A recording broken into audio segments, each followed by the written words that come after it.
Hi guys, ഇതുണ്ടോ നമ്മളെ വണ്ടി ഏകദേശം ഒരു 1 മന്തോളം യൂസ് ചെയ്യാതെ പിന്നെ പാർക്കിങ്ങിൽ കിടക്കുന്നത്. അപ്പം ഡിസ്കൊക്കെ തുരുമ്പിച്ച്, അതുപോലെ തന്നെ നമ്മളെ പാഡ് റീപ്ലേസ് ചെയ്യണം. പാഡിൻ്റെ അവസ്ഥ ഇതാണ്. അപ്പം പാഡ് ഓൾമോസ്റ്റ് ഒക്കെ കഴിഞ്ഞ്. അപ്പോൾ നമുക്കിതിൻ്റെ പാഡ് റീപ്ലേസ് ചെയ്യണം. അതുപോലെ തന്നെ ഡിസ്ക് കണ്ടോ നല്ലപോലെ തുരുമ്പടിച്ചു. ഈ ഭാഗത്തായ ഡിസ്കൊക്കെ നല്ല റസ്റ്റിയാണ്. ഇപ്പോൾ നമുക്കിത് ഡിസ്ക് പോളിഷ് ചെയ്യണം. അതുപോലെ തന്നെ പാഡൊക്കെ കണ്ടോ കംപ്ലീറ്റ് ആയിട്ട് ഓൾമോസ്റ്റ് കഴിഞ്ഞത്. ഡിസ്ക് ചെയ്തുകൊണ്ടാണ്. അതുപോലെ തന്നെ പുതിയ ബ്രേക്ക് പാഡ് ഇതാണ്. നിസാൻ്റെ ഒറിജിനൽ ബ്രേക്ക് പാഡാണ് നമ്മൾ വണ്ടിയിൽ യൂസ് ചെയ്യുന്നത്.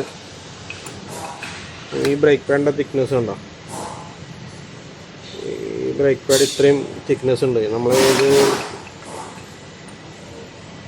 ഇതാണ് പഴയത്. ഓക്കെ, രണ്ടും നല്ല ഡിഫറെൻ്റ് ആണിത്. ഇത് നല്ലപോലെ കഴിഞ്ഞ് ഈ പാഡ് ഓൾറെഡി. അപ്പോൾ ഇനിയിപ്പോൾ നമുക്ക് ഈ പുതിയ പാഡ് ഫിക്സ് ആക്കണം. അപ്പോൾ നമ്മളിതിൻ്റെ ഡിസ്കൊക്കെ സ്കിമ്മാക്കി നല്ല ക്ലീനാക്കി സെറ്റാക്കിയിട്ടുണ്ട്. ഇനിയിപ്പോൾ നമുക്കത് ഫിക്സ് ആക്കിയിട്ട് നമ്മളൊന്ന് വണ്ടി ഓടിച്ച് ചെക്ക് ചെയ്ത് നോക്കാം ഇനി നോയ്സ് എന്തെങ്കിലും കാര്യങ്ങളൊക്കെ ഉണ്ടോ എന്നുള്ളത്.